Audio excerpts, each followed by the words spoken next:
Friends, welcome to புனிஸ் lifestyle. இன்னைக்கு வீடியோவில் நாம் போகிறது பெங்களூரில் இருந்து 45 கிலோமீட்டர்ஸ் தூரத்தில் கானஸ்வாடியில் இருக்கிற சிக்கமதுரை சனி மகாத்மா டெம்பிளுக்கு.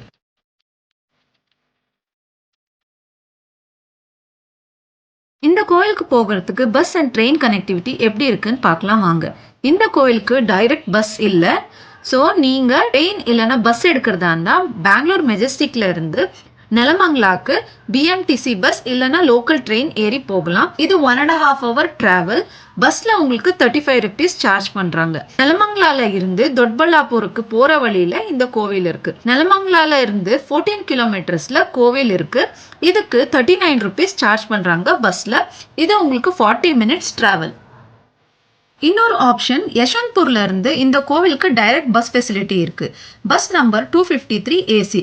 கோவில் வாசல்லையே பஸ் நிற்கும். உங்களுக்கு எப்படி டிராவல் பண்ணணும்னு நினைக்கிறீங்களோ அப்படி பிளான் பண்ணிக்கோங்க. இந்த சிக்மதுரை சனி மகாத்மா கோவில்ல காலையில 6 மணில இருந்து இரவு 8 மணி வரைக்கும் தர்ஷனத்துக்கு அலோவ் பண்றாங்க. இந்த கோவில்ல இருக்கிற சனி மகாத்மா சுயம்புவா உருவானது. இந்த சுயம்புவை பார்த்த இங்க இருக்கிற ஒரு விவசாயி கங்கா அனுமப்பான்றவரு இந்த கோவில கட்டியிருக்காங்க.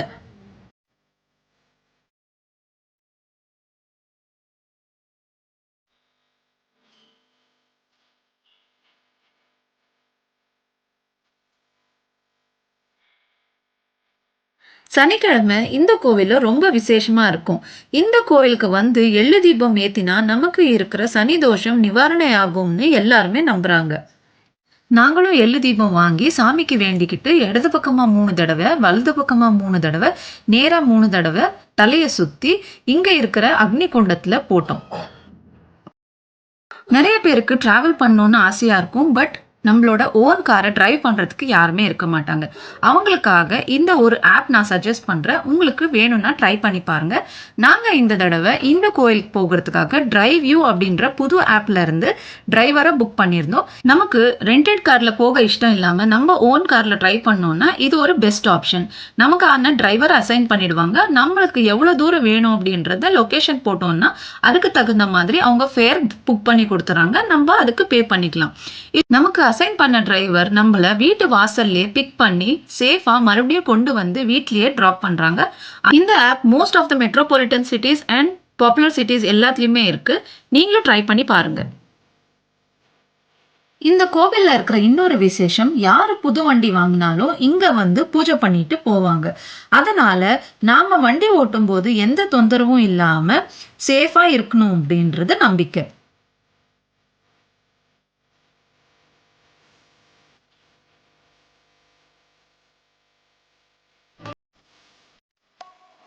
கோவிலுக்குள்ள என்ட்ரு ஆகும்போது கூட்டம் கொஞ்சம் அதிகமாக தான் இருந்தது. நாங்கள் கூட ரொம்ப நேரம் ஆகுமோ என்னவோன்னு நினச்சோம். பட் ஆனால் 10 நிமிஷத்தில் எங்களுக்கு தர்ஷனம் முடிஞ்சிருச்சு. தர்ஷனமும் ரொம்ப நல்லா இருந்தது. உள்ள வீடியோ எடுக்க அலோவ் பண்ணுறதில்ல. எங்களால் முடிஞ்ச வரைக்கும் வீடியோ உங்களுக்காக எடுத்து போட்டிருக்கோம். நீங்களும் சாமியோட தர்ஷனம் பண்ணிக்கோங்க.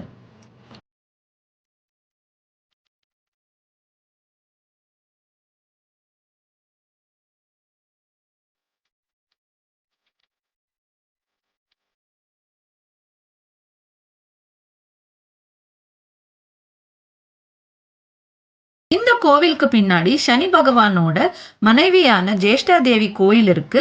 நீங்க இந்த கோயிலுக்கு வந்தீங்கன்னா கண்டிப்பா விசிட் பண்ணுங்க.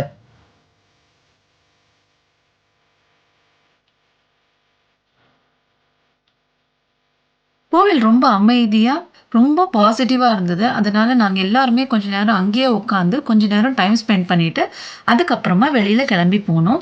இங்க இருந்து வெளியில வந்த உடனே அன்னதானம் கூட இருக்கு. அங்க டெய்லி அன்னதானம் நடந்துகிட்டே இருக்கும்.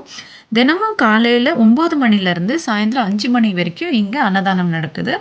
நமக்கு விருப்பப்பட்ட அளவுக்கு நம்மளுக்கு ஏதாச்சும் டொனேஷன் பண்ணோம்னாலும் இங்க டொனேஷன் பண்ணலாம். இங்க நிறைய பழைய காலத்து காயின்ஸ் அண்ட் கரன்சிஸ் எல்லாம் வச்சிருக்காங்க. நம்ம குழந்தைங்க பார்க்காத 5 பைசா, 10 பைசா, அப்புறம் பழைய காலத்து ₹100 அந்த மாதிரி நிறைய நோட்டுங்க, அப்புறம் ஃபாரின் கரன்சிஸ் எல்லாமே இங்க இருக்கு. இது எல்லாமே பார்க்கறதுக்கு ரொம்ப வித்தியாசமா டிஃப்ரெண்ட்டா இருந்தது. பசங்களும் இத பார்த்து தெரிஞ்சுக்கிட்டாங்க. இந்த அன்னதான கூடத்துல ஒரே தடவை கிட்டத்தட்ட ஒரு 200லேருந்து 300 பேர் உட்காந்து சாப்பிட்ற அளவுக்கு ஒரு பெரிய ஹால் இருக்கு. இங்க எல்லாருமே சமானமா கீழே உட்காந்து சாப்பிட்ற மாதிரி அரேஞ்ச் பண்ணியிருக்காங்க. பக்தருங்க எல்லாருக்குமே வேண்டிய அளவுக்கு சாப்பாடு போட்டுக்கிட்டே இருக்காங்க. நம்மளுக்கு எக்ஸ்ட்ரா வேணும்னாலும் கேட்டு வாங்கி சாப்பிடலாம். ஆனா சாப்பாடு மட்டும் வேஸ்ட் பண்ணாதீங்கன்னு அங்க போர்டும் எழுதி போட்டிருக்காங்க. அவங்களும் சொல்லிக்கிட்டே இருக்காங்க. சாப்பிட்டுட்டு அங்கருந்து கிளம்பிட்டோம். கிளம்பி கொஞ்சம் தூரம் வந்தவுடனே, அங்க பக்கத்துல இருந்த ஏரியில கொஞ்சம் பசங்க மீன் பிடிச்சிட்டு இருந்தாங்க. அத பார்க்கறதுக்கே ஒரு புது எக்ஸ்பீரியன்ஸா இருந்தது. குட்டி, குட்டி மீன பிடிச்சு அவங்க பேக்ல போடுறத பசங்களுக்கும் காட்டுனோம். ரொம்ப இன்ட்ரஸ்டிங்கா இருந்தது. நீங்க எங்க சேனல்ல முதல் தடவ பார்க்குறதா இருந்தா, மறக்காம சப்ஸ்கிரைப் பண்ணுங்க, லைக் பண்ணுங்க. உங்க எக்ஸ்பீரியன்ஸ கமெண்ட்ல சொல்லுங்க. பாய்.